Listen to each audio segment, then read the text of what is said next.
வணக்கம், இது உங்கள் தினக்கதிர். எங்கள் சேனலுக்கு வரவேற்கிறோம். தமிழக சட்டமன்றத்தில் மாநில சட்டம் ஒழுங்கு நிலைமை தொடர்பாக எதிர்க்கட்சித் தலைவர் எடப்பாடி கே பழனிசாமிக்கும் முதலமைச்சர் ஸ்டாலினுக்கும் இடையே மோதல் ஏற்பட்டது. பூஜ்ய நேரத்தில் சமீபத்திய குற்றச் சம்பவங்களை பற்றி பேச பழனிசாமி முயன்றார். ஆனால் சபாநாயகர் அப்பாவு இடையூறு விளைவித்தார்.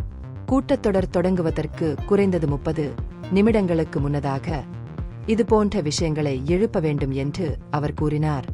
இந்த விதி கவன ஈர்ப்பு தீர்மானங்களுக்கு மட்டுமே பொருந்தும் என்றும் பூஜ்ய நேரத்தில் அவசர பிரச்சினைகள் குறித்து விவாதிக்கப்படலாம் என்றும் பழனிசாமி வாதிட்டார்.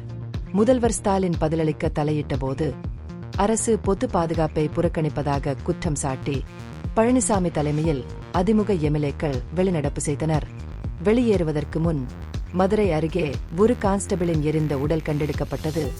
கோயம்புத்தூரில் ஒரு பெண் ஆசிரியர் கொலை, சென்னையில் ஒரு திமுக தொழிற்சங்கவாதி கொலை உள்ளிட்ட பல வன்முறை சம்பவங்களை பழனிசாமி பட்டியலிட்டார். நசினூர் அருகே ஒரு தம்பதியை வெட்டிய சம்பவம், திருபுவனத்தில் ஒரு ஜோதிடர் கொலை போன்ற பிற குற்றங்களையும் அவர் மேற்கோள் காட்டினார்.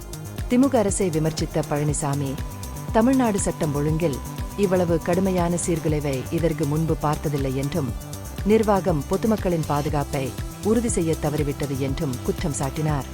இதற்கு பதிலளித்த முதல்வர் ஸ்டாலின் குற்றச்சாட்டுகளை நிராகரித்தார். சங்கடமான உண்மைகளை கேட்பதை தவிர்ப்பதற்காக அதிமுக வெளிநடப்பு செய்ததாக கூறினார். கோவையில் சந்தேகிக்கப்படும் தற்கொலை வழக்கை போல பழனிசாமி மேற்கோள் காட்டிய சில சம்பவங்கள் விசாரணையில் உள்ளன அல்லது குற்றச் செயல்களில் ஈடுபடவில்லை என்று அவர் தெளிவுபடுத்தினார்.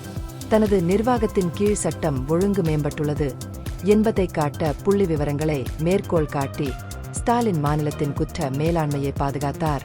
2024 ஆண்டில் முந்தைய ஆண்டை விட கொலைகளின் எண்ணிக்கை 6.8% குறைந்துள்ளதாகவும் பழிவாங்கும் கொலைகள் கணிசமாக குறைந்துள்ளதாகவும் அவர் கூறினார். 2024 ஆண்டில் குண்டர் சட்டத்தின் கீழ் 4572 சமூக விரோதிகள் கைது செய்யப்பட்டதாகவும் 2023 ஆண்டில் ஆகஸ்ட் 181 இருந்த வரலாற்றுத்தாள் குற்றவாளிகளின் எண்ணிக்கை 2024 ஆகஸ்ட் 242 அதிகரித்துள்ளதாகவும் ஸ்டாலின் எடுத்துரைத்தார். குறிப்பாக 2012 மற்றும் 2013 உடன் ஒப்பிடும்போது அதிமுக ஆட்சிக்கு பிறகு தமிழ்நாட்டின் குற்ற விகிதங்கள் குறைந்துள்ளன என்று அவர் வலியுறுத்தினார்.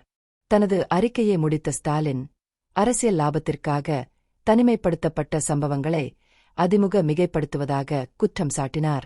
தனது அரசாங்கம் பொது பாதுகாப்பை பராமரிப்பதற்கு முன்னுரிமை அளித்ததாகவும் குறிப்பாக பாதிக்கப்படக்கூடிய பகுதிகளில் குற்றங்களை தடுக்க காவல்துறையினர் முன்கூட்டியே செயல்பட்டு வருவதாகவும் அவர் மீண்டும் உறுதிப்படுத்தினார்.